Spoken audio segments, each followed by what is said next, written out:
So Flair Airlines could lose its owner operating license over non-Canadian ownership.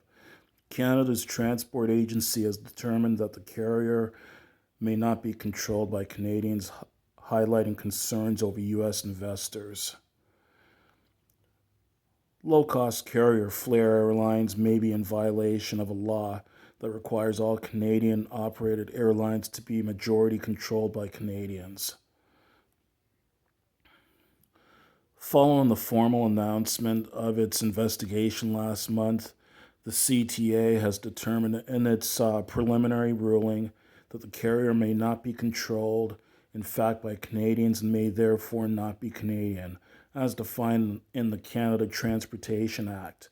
The airline faces the loss of its operator's certificate if finalized following review.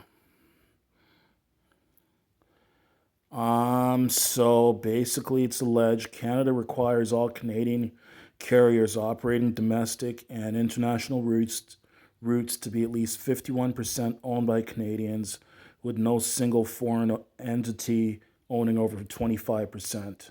Foreign investors are barred from exerting control, in fact, over an airline, which CTA defines as the power, whether exercised or not, to control the strategic decision-making activities of an enterprise and to manage and run its day-to-day operations.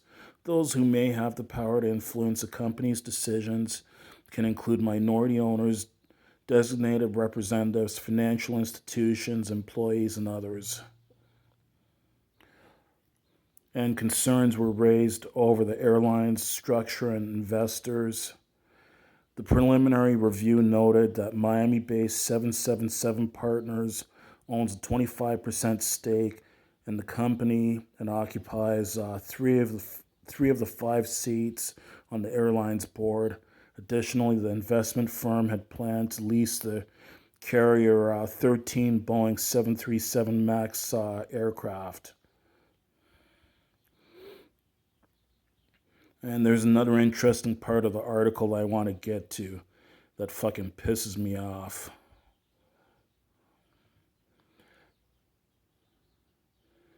Vice President of Government Relations for fucking WestJet, Andrew Gibbons, has noted the carrier supports the CTA's investigation, urging Transport Canada to reject the exemption request. Gibbons claims that Flair Airlines was given an unfair advantage by using its foreign investment for fleet advantage, adding, Would this exemption request formally submitted, it is a confirmation that Flair is knowingly violating the long-standing regulations around foreign ownership and has no plan underway to mitigate this situation. It is WestJet's expectation that Transport Canada will reject the 18-month exemption request and uphold a final CTA ruling that confirms Flair is in violation of Canadian aviation policy. So basically, it's goddamn fucking greedy ass motherfuckers WestJet that have thrown Flair under the bus, or are trying to throw Flair under the bus. You see, I think this is fucking bullshit. Who the fuck cares what nationality owns Flair? Whether it's Canadian owned, or American owned, or Turkish owned, or British owned, or Australian owned, or Jamaican owned, or Greek owned. Who the fuck cares who owns them? As long as the owners are legal owners that are not into illegal activity. In other words, as long as it's not some kind of criminal organization or terrorist organization that owns Flair. And B, as long as the owners are following Canadian health and safety standards, then I don't have a problem with Flair flying in Canada. I don't care if there's 0% Canadian owned. The thing that fucking pisses me off about flying in Canada, it is way fucking overpriced. And you have these two greedy motherfucking airlines called Air Canada and WestJet that have been gouging the fuck out of Canadians for years and continue to gouge Canadians for when it comes to flying. Here's an example for you. In 2014, I flew with Air Canada from London, Ontario to Vancouver. And like I did a round trip with Air Canada. That round trip ended up costing me $733 back in 2014. And that was the cheapest airfare I was able to find at that time. Now, my round trip that I'm doing between the Toronto area and Vancouver, and by the way, London, Ontario is about 200 kilometers from Toronto. So my trip that I'm taking to Vancouver this summer, I'm going to be flying out on Lynx Air, and Lynx Air is going to be, hold on a second here. My airfare on Lynx Air to fly from Toronto to Vancouver is going to be $135.50. And I'm going to be flying back from Vancouver to Toronto on Flair Airlines. And from Vancouver back to Toronto is going to cost me $126.75. So $126.75 and $135.50. That works out to be about $261 plus change. Let's call it $262. $262 for a round Toronto to Vancouver trip in 2022 versus $733, almost 3 times more 8 years ago. What does that tell me? That tells me that we should do whatever we can to keep these discount airlines like Flair Airlines, like Swoop, like Lynx Air, and another one called Canada Jet Lines might be starting up as well too. Who cares who owns them? As long as they're legally owned and not owned by criminal organizations, as long as they meet Canadian safety standards, as long as they're charging us good airfares, which they are, and as long as their customer service and reliability is reasonable, and I've flown on Flair Airlines before, I have no complaints about their service, then we should be keeping Flair Airlines. WestJet should go fuck themselves. They're just being fucking bullies. I'm sick and tired of fucking Air Canada and WestJet bullying smaller airlines. Like Air Canada and WestJet, like WestJet is complaining about how Flair is breaking the law, blah blah blah blah blah blah, because of their because they have part foreign ownership. Let's talk about Air Canada and WestJet breaking laws, like their anti-competitive practices. What Flair and what Air Canada and WestJet love doing? They love flying into markets that are served by other airlines, and they'll undercut those airlines until those airlines go out of business or can no longer afford to operate that particular run. And then what do Air Canada and WestJet do? They'll turn around and jack up their fares on them. Like, that sounds like an illegal practice to me. Price gouging. So, all I gotta say is leave Flair the fuck alone. And I think everyone should get in touch with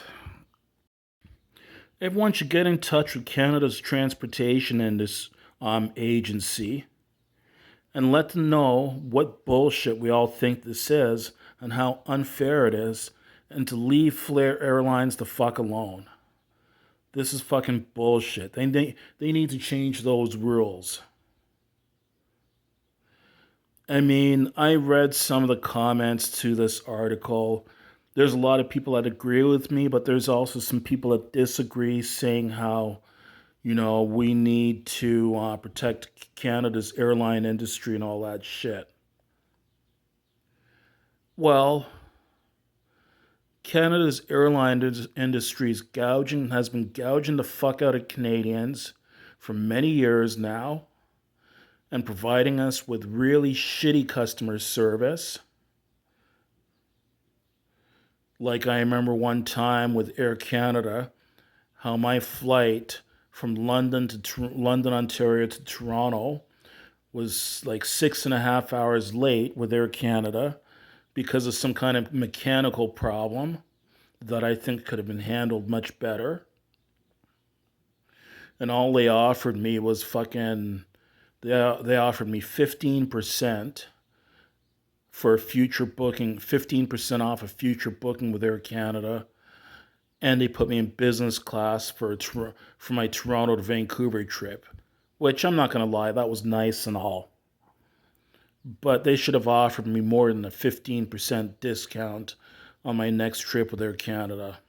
I haven't flown with Air Canada since 2014, by the way, so that tells you what I think about that 15% discount that they're offering me.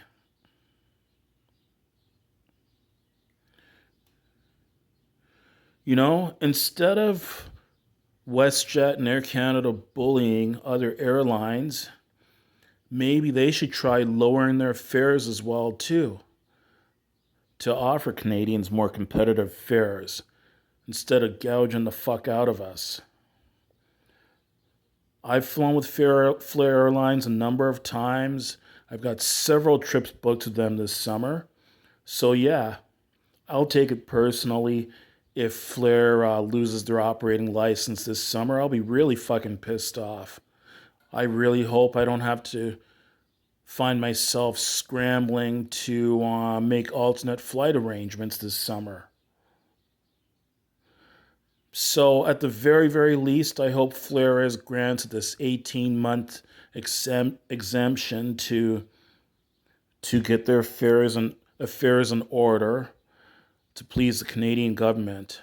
And all I got to say to Canada's Transport Agency and WestJet and Air Canada is leave Flair the fuck alone. They're offering us excellent. They're offering us very good airfares.